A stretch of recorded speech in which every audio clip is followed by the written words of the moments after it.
Welcome to The Explainer. When you think of Venice today, you probably picture this romantic tourist hotspot, right? Glittering canals, beautiful gondolas, the whole shebang. But to really get the history of this city, we kind of have to erase that image entirely. Back in the 14th century, Venice was basically the New York City of the medieval world. It was this massive, bustling, maritime superpower, a republic built literally on global trade. And because it was the absolute center of the world, it ended up on the front line of an apocalyptic threat, the Black Death. But here's the crazy part. Instead of just collapsing, Venice engineered the very first public health system in human history to fight it off. We've all seen that iconic image of the plague doctor, right? The guy with the terrifying bird-beaked mask. But what if I told you the real story here has absolutely nothing to do with that mask?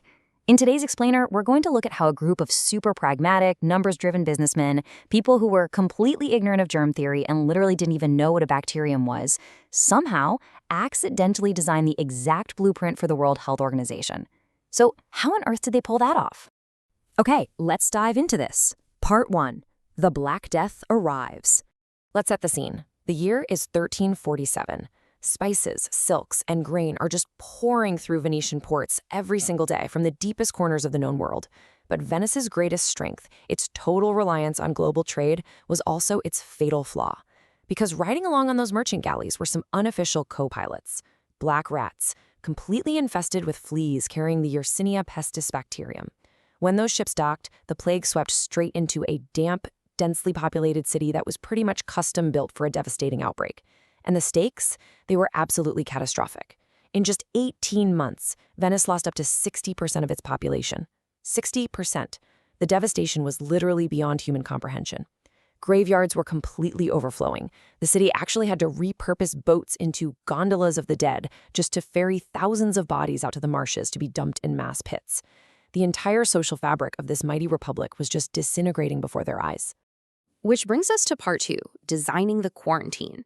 Facing total annihilation, the Venetian government knew they had to act fast. And what's really fascinating here is how these pragmatic leaders realized that just praying wasn't going to cut it.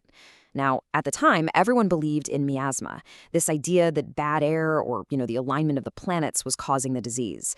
But the Venetians noticed this terrifying, undeniable, and highly practical pattern. The disease always followed the ships. If they wanted to save their economy and, their lives, they needed a physical system to break that chain of infection. They didn't start totally from scratch, though. The very first conceptual seed actually came from a rival port city down the Adriatic Sea called Ragusa. In 1377, Ragusa passed a law saying ships from infected areas had to isolate on a nearby island for 30 days, a period they called a Trentino. It was a brilliant move. But Venice took that idea, expanded it, and turned it into this ironclad global institution by bumping the waiting period up to 40 days. And this leads to a pretty incredible aha moment. So in the Venetian dialect, the word for 40 is quaranta, meaning a 40-day period is a quarantina. Yep, that is exactly where our modern word quarantine comes from. But why 40? They didn't have the science to back it up. They actually chose 40 mostly for cultural and biblical reasons, like the Great Flood raining for 40 days or Jesus fasting in the desert. And yet, in this massive stroke of sheer luck, 40 days perfectly covered the actual 2 to 6 day incubation period of the bubonic plague. Talk about a happy accident. Moving right along to part 3, Islands of the Dead. As any good bureaucrat knows, a law is just ink on paper unless you have the actual infrastructure to enforce it. Venice couldn't just tell ships to wait around. They had to physically separate the sick from the healthy. So they used their ultimate natural defense mechanism, the Venetian lagoon itself, to build these isolated facilities called Lazzarettos. In 1423, Venice set up Lazzaretto Vecchio, which was the world's first permanent state-funded plague hospital. Though honestly, calling it a hospital is being pretty generous. This place was truly an island of horrors. If you even showed symptoms in the city, armed guards would literally drag you from your home and ship you off here to die. It was a total vision of hell. Modern archaeologists digging on this tiny island have actually unearthed mass pits with the remains of over 1,500 people. They estimate that during peak outbreaks, 500 people were dying there every single day.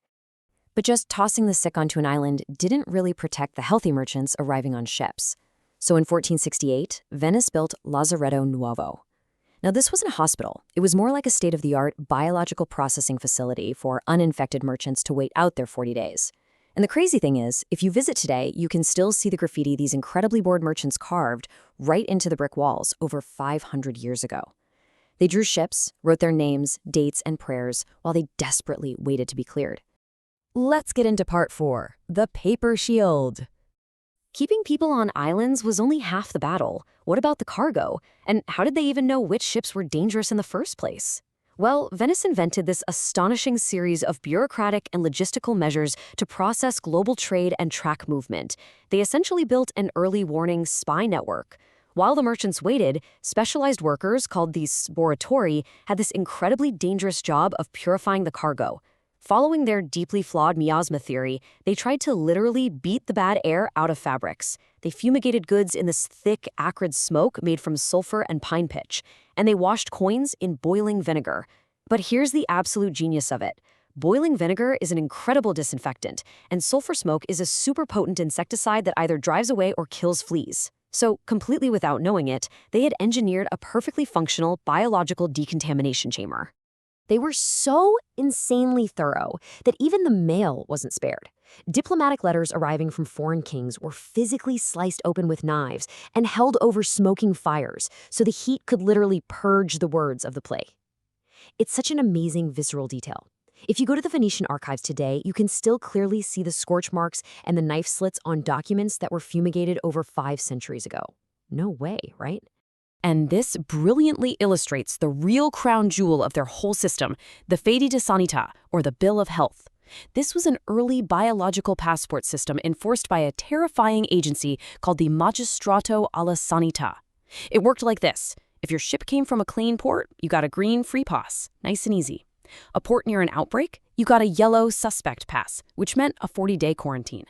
But if your ship actually had the plague, red.